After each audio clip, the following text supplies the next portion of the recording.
والصلاة والسلام على سيد الأنبياء والمرسلين وعلى آله وصحبه أجمعين।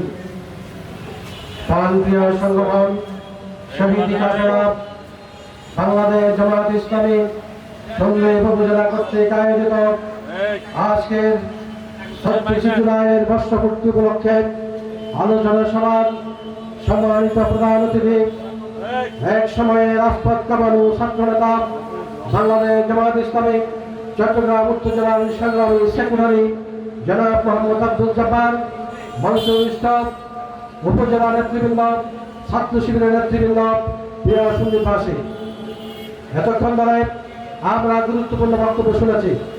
আজকে আপনারা জানেন স্বাধীনতার 54 বছর পার করে আসার পরেও বাংলাদেশের জনগণের ভাগ্যাকাশে ভাগ্যের যে পরিবর্তন হওয়ার কথা ছিল, সেই ভাগ্যের পরিবর্তন না হওয়ার প্রেক্ষাপটে 2008 সালের নির্বাচনে শেখ হাসিনা ক্ষমতা আসার পরে এদেশের জনগণের উপরে অত্যাচার নির্যাতনের যে স্টেম্পলার চালিয়েছিল, এদেশ থেকে ভোটকে নির্বাসিত করে বিভিন্ন কলা কৌশলে 2042 সাল পর্যন্ত ক্ষমতা থাকা যেই স্বপ্ন সারথী তারা আলোচনা করেছিল, তারা চেয়েছিল এদেশ থেকে বাংলাদেশকে, বাংলাদেশের জনগণকে ভারতের তাবেদার রাষ্ট্র হিসেবে পরিণত করে এদেশকে মানুষের ভারতের গোলামে পরিণত করবে। তারা এদেশের শিক্ষা ব্যবস্থাকে ধ্বংস করেছিল। এই জন্য তারা এদেশের মানুষের উপর নির্যাতন চালিয়েছে, এদেশের গণমানুষের আলেম-ওলামাকে জেলে ঢুকিয়েছে, এদেশের শিক্ষিত সমাজকে ধ্বংস করেছে। সেই থেকে এদেশের মানুষের মুক্তির আন্দোলনে দীর্ঘ 16 বছরের আন্দোলনের জেল জুলুম নির্যাতনের প্রেক্ষাপটে আপনারা জানেন তারা আইনাগর সৃষ্টি করে এদেশের ওই নিরীহ মানুষদের আইনে ঘরে দিয়েছে। এরপরে দেশের মানুষকে পেট কেটে নদীতে ভাসিয়ে দিয়েছে। তারা এদেশের জুলাই আন্দোলনে 4 বছরের শিশুকে গুলি করে হত্যা করেছে। এদেশের অসংখ্য মা জানে না তার সন্তান কোথায়, এদেশের অসংখ্য স্ত্রী জানে না তার স্বামী কোথায়, অসংখ্য পিতা জানে না তার সন্তানরা কোথায়। সন্তানের খুঁজে আজও মা কাঁদে, সন্তানের খুঁজে আজও পিতা কাঁদে, ভাইয়ের খুঁজে আজও ভান কাঁদে। সেই দীর্ঘ 17 বছরের জেল জুলুম নির্যাতনের মাধ্যমে 2024 সালে একটি গণ আন্দোলনের মাধ্যমে আমরা এই জাতি আশা করেছিল এই জাতির পরিবর্তন হবে, একটি সংস্কার হবে। 72-এর যে সংবিধান এদেশের উপরে জুলুম নির্যাতন চাপিয়ে দিয়েছিল, 72-এর যে সংবিধান স্বৈরাচার কায়েম করেছিল, 72-এর যে সংবিধান ব্যাংক ডাকাত সৃষ্টি করেছিল, 72-এর সংবিধান হেলমেট বাহিনী সৃষ্টি করেছিল, 72-এর সংবিধান কিরিজ বাহিনী সৃষ্টি করেছিল। সেই 72-এর সংবিধানকে সংস্কার করে এদেশের মানুষের জন্য একটি গণতান্ত্রিক সংবিধান রচনা করে এদেশের মানুষের ভাগ্যের পরিবর্তন করা হবে। কিন্তু আমরা দেখলাম যে যায় লঙ্কা সে হয় রাবণ।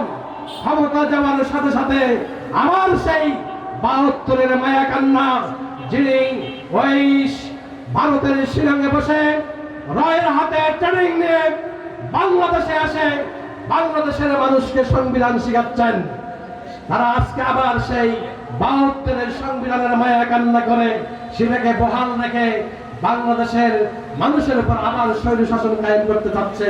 সম্মানিত উপস্থিতি, তাই আজকে আমি আপনাদের কাছে এই মাগরিবের পূর্ব মুহূর্তে এই জাতির কাছে আমরা আবেদন রাখতে চাই।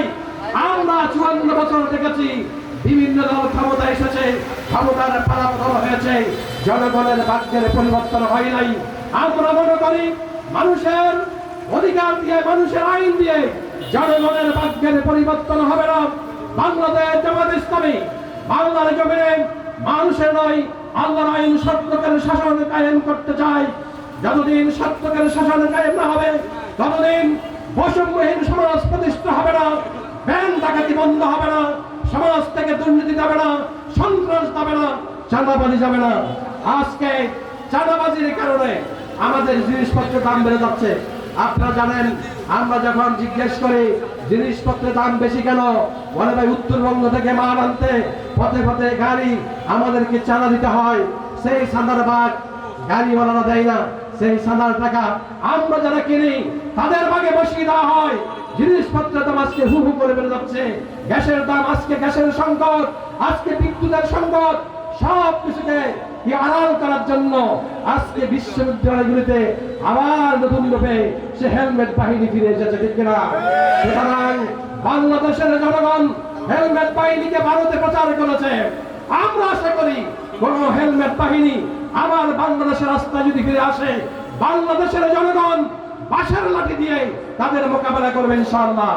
সুতরাং আগামী দিনে বাংলাদেশের জমিনে একটি সুখী সমৃদ্ধি সমাজ প্রতিষ্ঠার জন্য আমরা পুঁজিবাদ দেখেছি, ধর্মনিরপেক্ষতাবাদ দেখেছি, জাতিবাদ জাতীয়তাবাদ দেখেছি, অনুমতবাদ বাংলাদেশের জনগণের ভাগ্যের পরিবর্তন করতে পারবে না। আমরা মনে করি আল্লাহর বিধান, কোরআনের বিধান কায়েমের মাধ্যমে এই সমাজ থেকে অন্যায় দুর্নীতি দূরীভূত হয়ে শান্তির সমাজ কায়েম করবে বাংলাদেশ জামাত ইসলামী। এমন একটি সমাজ কায়েম করতে চাই। আজকে এনাম নাহারের সম্মানিত ব্যবসায়ী, সম্মানিত শ্রোতা যারা উপস্থিত রয়েছেন, সকলের কাছে আমি উদাত্ত আহ্বান জানাবো, আসুন আগামী দিনে একটি সুন্দর সমাজ কায়েমের জন্য, সন্ত্রাস মুক্ত চাঁদাবাজ মুক্ত সমাজ কায়েমের জন্য জামাত ইসলামের হাতকে শক্তিশালী করে আমরা জামাত ইসলামের নেতৃত্বে যদি সরকার প্রতিষ্ঠিত হয়, আমরা আপনাদেরকে নিশ্চিত পারবে যে সমাজ থেকে সন্ত্রাস চলে যাবে, দুর্নীতি চলে যাবে, কোন চাঁদাবাজ আর চাঁদাবাজের সুযোগ পাবে না।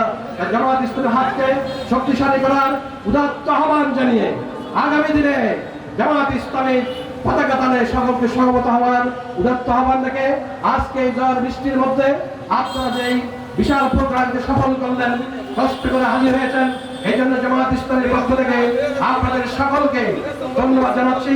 মাগরিবে নামাজের পরে সাংস্কৃতিক সন্ধ্যা আছে, আমরা আশা করি শুনবে এই প্রোগ্রাম অনেকদিন ধরে হয় নাই, এই প্রোগ্রাম আপনার